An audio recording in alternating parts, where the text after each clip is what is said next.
Foi. Pronto. Tá. Então, gente, olha, a gente estava interrompeu aquela nossa explicação sobre como que funciona a nossa alma, que é um estudo da teologia cética e mística, porque quando a gente estava lendo um pouco o livro do São Bernardo de Claraval, em algum momento ele fala alguma coisa do mundo, aí eu parei para a gente discutir um pouco sobre o mundo. É uma discussão um pouco complicada porque não tem muita literatura, são mais áudios e vídeos de pessoas que estão debatendo várias coisas, porque falar sobre o mundo é falar sobre a nossa vida contemporânea, né? É assim, como que o mundo, né, está hoje nesse embate contra a igreja, que é sempre isso, né, que acontece desde que o mundo existe, quer dizer, desde que a igreja existe, né, no Antigo Testamento, né, ela já existia um pouco limitada ainda, né, porque Jesus ainda não tinha vindo, mas já viu o povo prometido, eleito por Deus, e começa então, né, a gente começa a ver que eles vão sempre contra, né, tem sempre algum povo contra, alguma coisa assim, e haviam guerras e coisas, e na verdade é isso que continua acontecendo, né? Aí na verdade, a gente falou de duas coisas muito importantes, que são como que a gente faz para combater esse mundo, né? Mas aí vocês vão ter que voltar na aula passada para ver, senão a gente vai ficar falando tudo da aula passada e não dá. Mas uma das coisas que a gente falou, e é o que a igreja pede, é isso aqui, tá?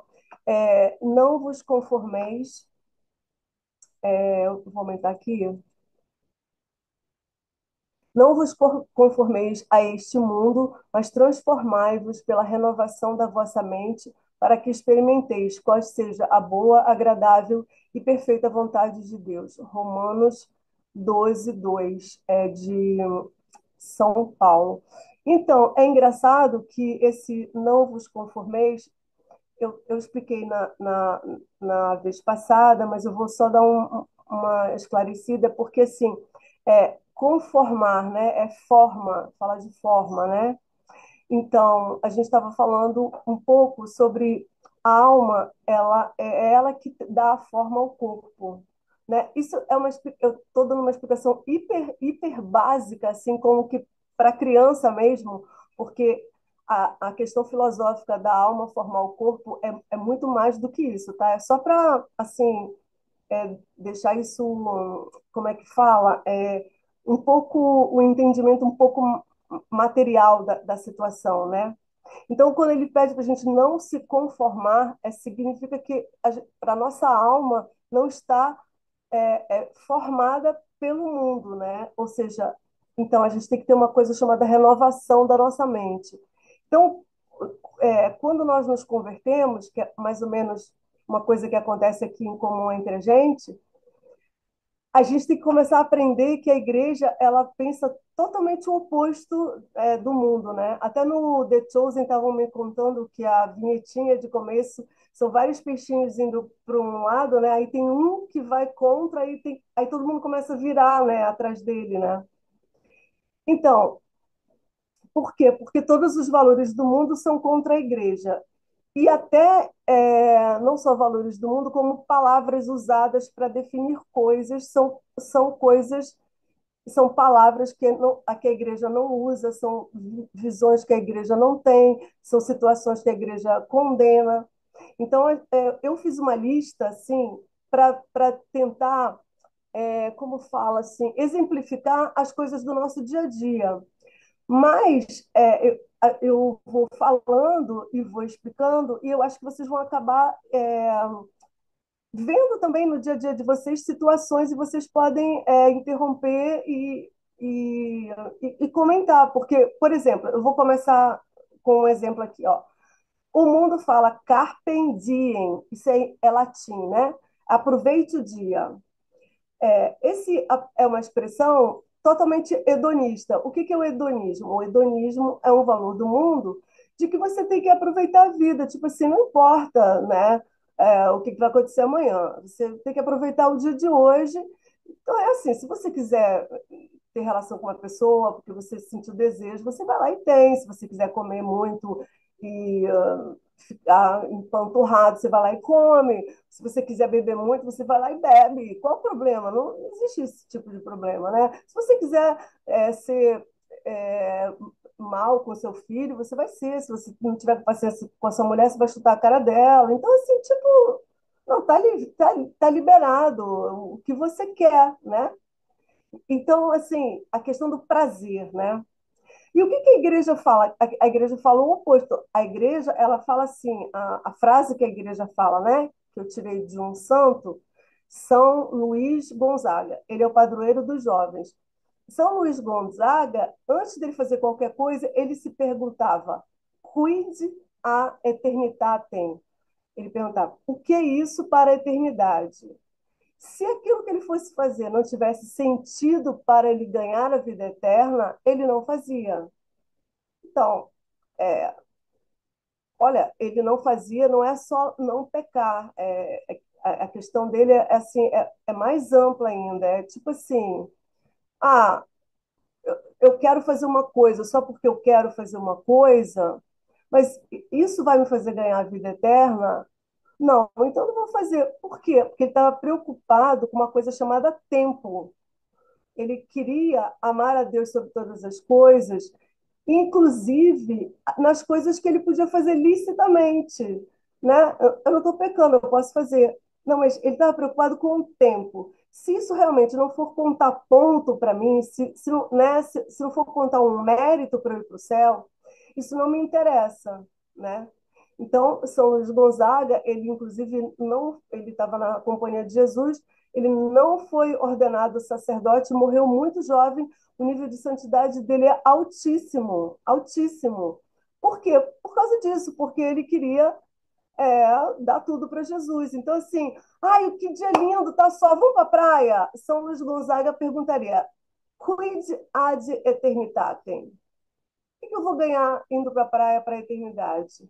Nada. Então eu não vou, eu vou ficar aqui, sei lá, ajudando o meu próximo que precisa, lavando a panela do convento que precisa, cuidando dos doentes que precisam, eu vou fazer adoração ao Santíssimo que precisa. Entende? Assim, a lógica do santo, ela não é a lógica da gente, né? Mas a gente pode aplicar um pouco disso, né, para a nossa vida. Tipo assim, não, aproveitar o dia como, né? Eu vou aproveitar o dia, né? Aí eu posso me perguntar, mas o que que eu vou fazer que vai me levar para a eternidade, né? A gente, pelo menos, tira a questão do pecado, né? Assim, né? Eu vou colocar o meu dia, planejar o meu dia para Jesus. Então, né? Eu até vou fazer diferente um pouco que São Luís Gonzaga, porque eu vou, por exemplo, viajar com a minha família hoje, porque realmente está um fim de semana lindo e a gente vai viajar junto, mas eu já tenho que ficar atenta assim, tem igreja no lugar que eu vou, porque vai ter a missa domingo, aí a gente tem que ir para a missa todo mundo, não sei o quê, né?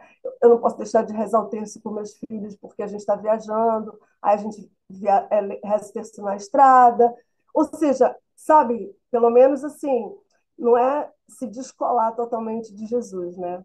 E aí tem essa outra expressão que é um pouco essa também, né? Que é aproveitar a vida, que é um pouco isso do hedonismo também, né? Aproveitar a vida, fazer o que você bem entende. E a igreja sempre pensa o contrário, né? Salvar a vida, né? Mas salvar a vida eterna, né? Salvar essa vida que a gente tem aqui para a eternidade, né? Depois tem aquela coisa que todo mundo fala assim: ai, você merece, nossa, você, olha, você merece fazer um botox, você merece também pintar o seu cabelo, você merece comprar uma roupa nova, estourar o cartão, de vez em quando a gente precisa fazer esse tipo de coisa.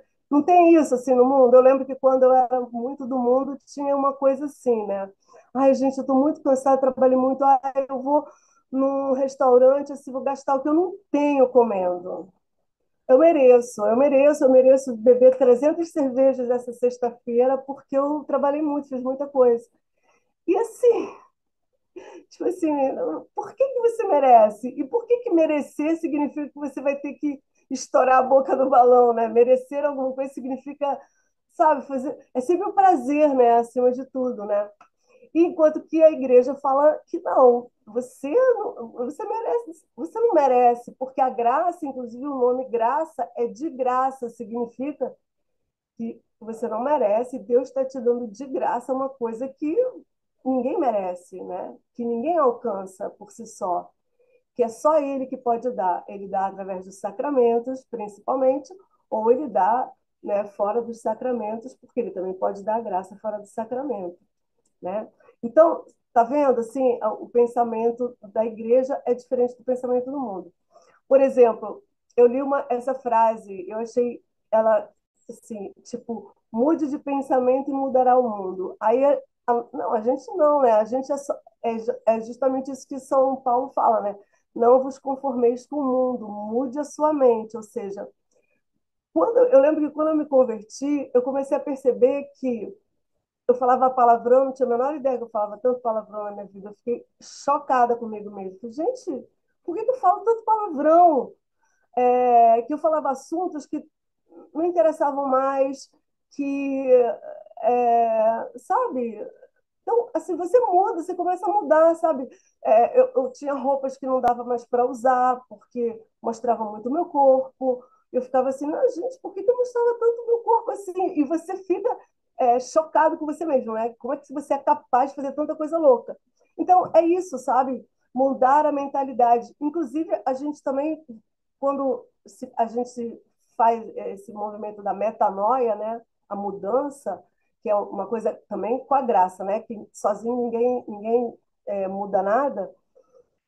Você começa a perceber assim que os seus amigos, se você não percebe isso, você tem que perceber isso, porque assim, os seus amigos que estão no mundo começa a ficar difícil, porque você é um diálogo assim, você está falando, você está vivendo uma coisa, a pessoa está numa outra e essas coisas são incompatíveis. Quem está aqui não entende quem está aqui. Se você for falar, vai dar um certo atrito. Isso às vezes acontece até na própria família, né? É super comum. Até aquela passagem do Evangelho que Jesus fala: Eu não vim trazer a paz, eu vim trazer a espada. A espada nesse sentido, né? Ele corta.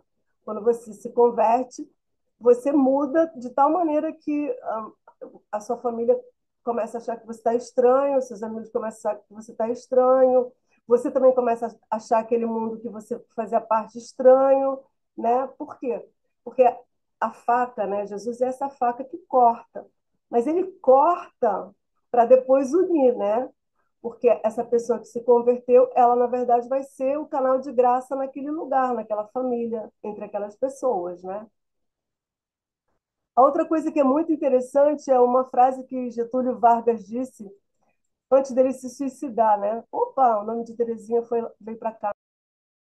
Assim, para a gente olha para uma frase dessa e fala assim, e aí, meu amigo, entrar para a história significa o quê, né? Porque quando você morre, a situação é ou você foi para o céu ou você foi para o inferno, né? Ou seja, ou você foi para o céu e passou pelo purgatório antes, né? Porque é muito difícil que alguém entre no céu direto, ou você foi para o inferno. Ou seja, olha a diferença de Santa Teresinha. Ela vira e fala: não morro, entro para a vida. Porque ela sabia que ia para o céu direto, né? Ela, ela tinha isso com ela. Então, para você ver, assim, Getúlio Vargas, assim, uma visão totalmente ateia, materialista, provavelmente é bem provável que não tenha salvo a alma dele, porque a pessoa antes de se matar, primeiro que se matar já é um pecado mortal horroroso. Segundo, que a pessoa nem teve nenhuma contrição, né? Porque a pessoa ainda deixa uma carta, né, super vaidosa assim, né? Ou seja, eu me mato para entrar para a história. Então, quer dizer, para a gente, para Deus, assim, para nós católicos, assim, super sem sentido uma frase dessa. Para o mundo é uma frase esplendorosa, né? A outra coisa que é assim muito comum agora é a questão da motivação, né? Assim, frases motivacionais, frases motivacionais. Para um católico não existe isso. Para um católico existe fé, esperança e caridade. A gente tem três virtudes teologais que vão. A nossa motivação é essa, né? Eu quero ir para o céu, então eu tenho que ter fé, esperança e caridade. Eu recebi no batismo é uma semente, agora eu preciso fazer com que isso se desenvolva e progrida na minha vida, né? Por quê? Porque eu preciso ir para o céu, e para ir para o céu eu tenho que fazer esforço. Então eu tenho, né? A minha motivação não é nenhuma frase tola, nenhuma frase assim, tipo, sabe, eu vejo alguns católicos assim, amigos, que ficam postando, né, essas coisas assim, botam no Zap e tudo mais. E é muito triste, porque se a pessoa precisa de uma frase motivacional para começar o dia, significa que ela não começou o dia com Jesus, porque Jesus é a motivação dela. Ela não precisa falar, sabe, aquela coisa assim, ai, uma boa xícara de café. Não, olha só, eu amo tomar café de manhã cedo. É ótimo, liga os meus neurônios, é super bom. Mas realmente a motivação para eu começar o dia é que aquele meu dia vai ser dedicado a Deus, né? Eu tô com Ele, eu preciso rezar, eu preciso ir para missa, eu preciso de uma série de coisas, né? Eu não sei se vocês estão lembrando aí na cabeça de vocês situações assim. Depois eu quero que vocês completem, porque eu fui escrevendo um monte de coisa que eu me lembrava, mas pode ser que vocês tenham mais coisas do que eu escrevi aqui. A outra coisa é essa palavra, assim, essas palavras politicamente corretas e que são de modinha, né? Resiliência. Ah, eu sou resiliente. Que é resiliência? Porque o católico ele é perseverante, sabe? Ele é confiante, ele tem fé, ele crê, sabe? Na verdade, resiliente é o quê? Um ateu pode ser resiliente. Ah, beleza, ele faz o esforço dele lá sem a graça e ele é resiliente. Mas para eu ser perseverante, eu tenho que me esforçar, rezar e pedir a graça. Porque sozinha eu não vou ser perseverante. Hoje eu rezo bem, amanhã eu não rezo nada, né? Então, sabe, essas palavras assim que parece assim que tirando Deus dá para conseguir fazer aquilo, sabe? Eu vejo muito isso assim no mundo, né? A pessoa, por exemplo, tem agora uma escola católica aqui na região oceânica que chama Gênesis. Eles pegaram toda a educação clássica, que é uma coisa que a igreja Católica inventou essa coisa chamada escola, né? Inventou essa coisa chamada hospital, né? Se existe isso no mundo, foram santos que inventaram isso. Foi o Espírito Santo que, né, que iluminou essas pessoas. Então, as pessoas acham que elas podem tirar a igreja e fazer aquilo sem a igreja. Então, por exemplo, o ensino clássico é uma coisa que a Igreja Católica inventou. Tem várias formas de ensino que vários santos inventaram. Dom Bosco inventou uma coisa, La Salle inventou outra, né? E aí tem a história da educação clássica. Aí o cara vai, tira a Igreja Católica, todas as referências da Igreja Católica, e ele acha que ele vai conseguir fazer educação clássica, né? Sem nome, né? Falar de Igreja Católica, né? Então, é a mesma coisa isso, né? Resiliência. Ah, eu vou conseguir ser resiliente, eu não preciso falar, nem rezar, nem pedir, porque eu por mim mesmo consigo. Não, não consegue, meu amigo, sabe? Ou se você conseguir, vai ter uma hora que vai cair no vazio, porque é isso, né, que acontece, né? A outra coisa, assim, por exemplo, a palavra problema, eu estou com um problema. Aí tá, a gente pensa bem, a gente tem problema? Não, a gente tem provação, né? Todas as coisas são vindas da mão de Deus. Deus permite o mal e o bem. Se ele não permitisse o mal, a gente nem existiria, porque a gente já nasce com um pecado original, né? Só apaga no batismo. Imagina. Se ele não permitisse o mal, o demônio também não existiria.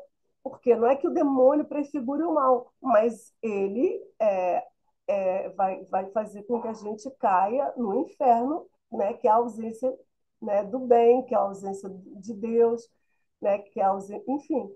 Então, assim, tudo é permitido por Deus, tá?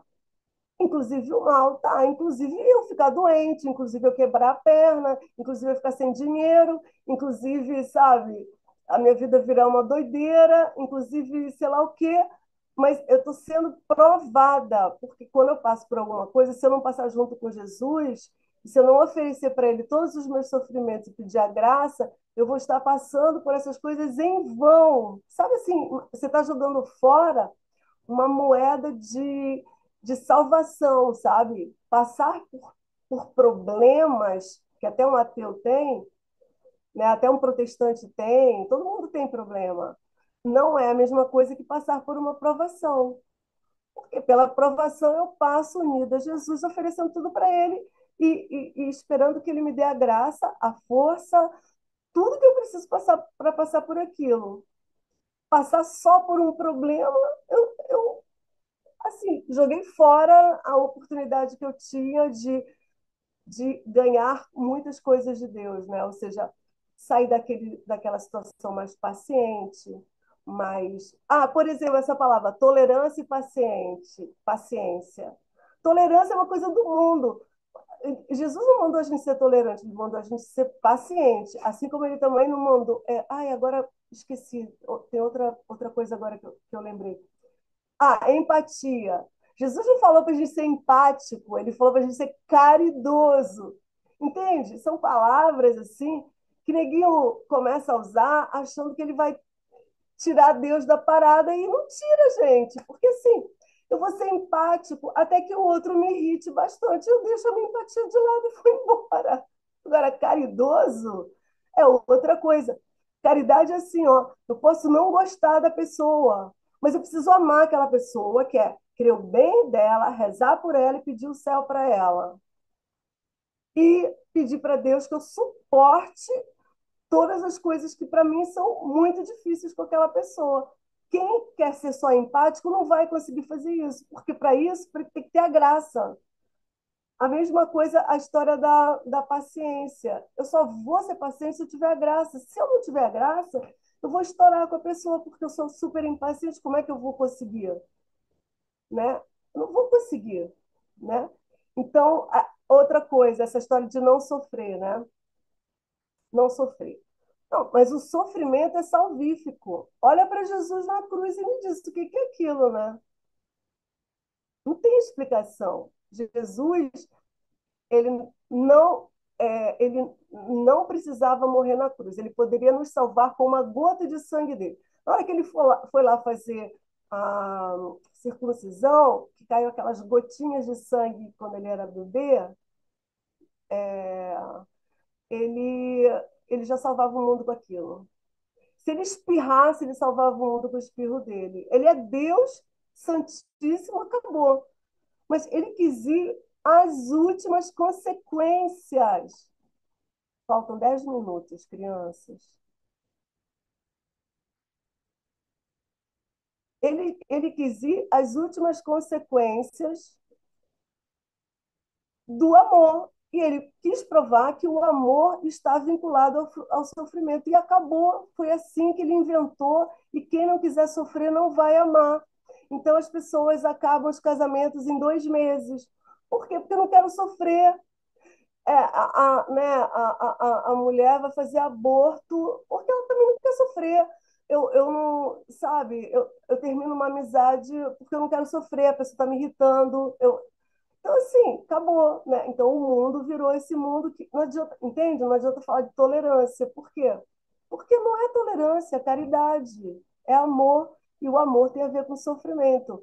Eu vou suportar a chatice do meu marido porque eu amo. E eu sei que essa chatice Deus está permitindo porque ela é boa para mim, para eu ser santa. Eu vou suportar não sei o quê, por quê? Porque eu sei que é Deus que está me dando. Não é que eu já seja boa demais, é sempre o contrário, é que eu sou péssima, eu preciso disso para é, ter uma vida de santidade. Entende? Então, assim, é porque as pessoas, elas sempre pensam assim, né?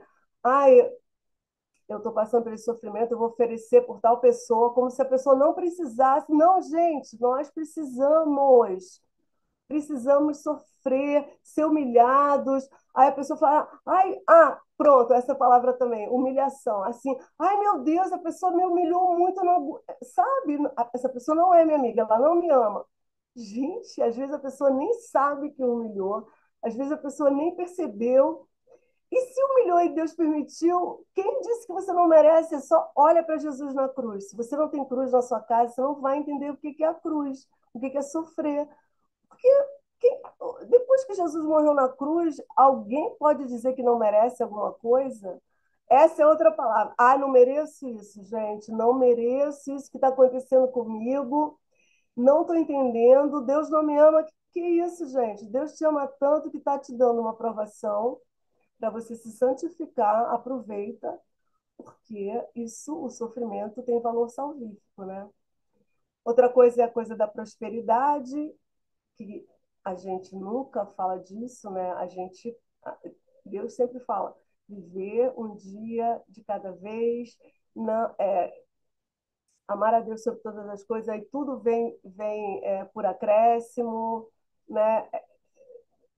Mas tem pessoas ricas que não vão se salvar, mas tem pessoas ricas que vão se salvar, porque tem pessoas ricas que usam o dinheiro delas para Deus. Eu conheço uma mulher super rica, que é a pessoa que mais faz coisa na igreja. Ela não mora aqui, é de outro estado.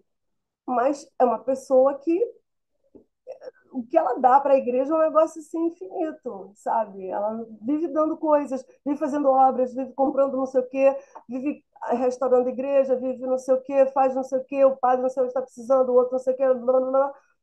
Ué, ela, graças ao dinheiro dela, ela faz muitas coisas pela igreja. Então, assim, mas essa teologia da prosperidade que é muito protestante não tem nada a ver. A história do prazer, né, que a gente falou lá em cima, que na verdade a gente tem a coisa da mortificação, né? Claro que é lícito que eu faça coisas que sejam prazerosas dentro do limite, né, que a igreja me dá de não pecar, né? Mas é, eu principalmente tenho que entender que eu não vou fazer tudo o que eu quero na vida, né?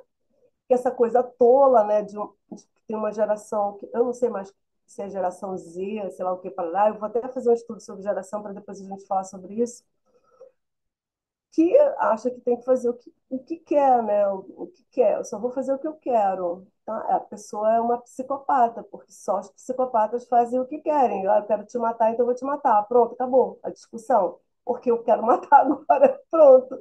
Sabe assim, porque você pode levar a discussão assim, nesse limite, né? Bom, se eu vou fazer o que eu quero, eu vou ficar irritada, então eu vou te dar um tiro na sua cara para você sair daqui do meu lado, né? Porque eu vou fazer só o que eu quero, né? Essa diferença também do gostar e do amar, porque o amar é uma coisa da vontade, né? Da adesão da vontade. E o gostar é uma coisa da sensibilidade, né? Eu gosto de tal pessoa porque ela tem a ver comigo, porque a gente pensa parecido, porque não sei o quê. Agora, gostar, amar é muito mais do que isso, né? É você, inclusive, estar do lado de alguém que não tem nada a ver com você e ainda assim você está lá. O Bento XVI fala uma coisa linda, que ele fala assim, o amar, o mais difícil de tudo é você amar o diferente. O igual é uma facilidade, né? Você gosta, é bom, mas o difícil é você amar o diferente. E ele fala uma coisa que é incrível. E amar a Deus, que é o mais diferente de todos. Porque Deus não é nada parecido com a gente em coisa nenhuma, porque ele é outra coisa. Ele não é uma criatura, ele é o Criador, né? Ele é puríssimo, ele não tem o mal. Então, assim, como é que se ama alguém tão diferente como Deus e não ama o teu próximo, que está do teu lado? Por isso que, né, Deus, ele fala isso, mas você tem que amar o seu próximo, porque amar a mim que estou longe, né, que você não vê, como é que é? Mas amar o próximo que está ali, que é aquela pessoa que te incomoda e tudo, que é um grande exercício espiritual, que é muito difícil, não estou falando que nada disso é fácil, tá? Eu mesmo caio toda hora, me esfolo, e aí é isso, né? Cai e levanta até aprender, né? Aí também essa coisa da minha vontade e a vontade de Deus, que é sempre muito diferente, que a gente nunca lembra que ele sendo Deus criador, ele vai fazer muito melhor do que eu, né? Que a vontade dele é claro que é melhor do que a minha. Mas é que dificuldade, minha gente, para a gente fazer a vontade de Deus, não é? Nossa, todo dia é uma peleja. Eu vejo na minha vida todo dia. sabe? Eu queria tal coisa e não é tal coisa, é como Deus quer e não é como eu quero e acabou, né? A coisa do elogio, eu coloquei aqui você é maravilhosa, mas na verdade a palavra é o elogio, né? Gente, quanto mal faz elogio, sabe? A gente no mundo elogia todo mundo toda hora. E quão mal é para uma pessoa que está levando a sério a vida espiritual de santidade você começar a elogiar a pessoa, porque a pessoa vai acreditar que ela é tudo aquilo e ela não é. Tudo que ela tem de bom na vida dela é graça de Deus. Se não fosse a graça de Deus, ela seria a pior pessoa, miserável, horrorosa, pavorosa, que ninguém ia suportar do lado. E a pessoa, aí as pessoas elogiam. É muito ruim. É muito ruim, faz muito mal. Por exemplo, essa coisa que as pessoas têm de ficar elogiando o padre. Ai, padre, ai, não sei o quê. Gente, tem uma história maravilhosa. Um padre que eu conheci ele falando assim para mim. Tem ele me contando, né? Um padre muito amigo meu. Por quê? Porque ele tinha feito uma homilia maravilhosa e eu fui elogiar, né? Ele falou assim: deixa eu te contar uma história. Tem um padre amigo meu que me contou assim, ó, que ele realmente tinha feito uma homilia maravilhosa. Aí todo mundo foi na sacristia falar: ai, padre, que homilia é linda. Ele falou: eu já sei, o diabo já veio aqui me falar. Olha que sabedoria desse sacerdote, né? Ele percebeu que ele fez uma homilia maravilhosa, que claro que não foi ele que falou, foi o Espírito Santo, porque as homilias maravilhosas nunca é o Padre, é sempre o Espírito Santo. E ele entendeu claramente que aquilo era uma tentação, né? Isso é muito bom quando você começa a perceber isso. Vai terminar, a gente vai abrir a próxima sala. Vou fechar aqui, tá?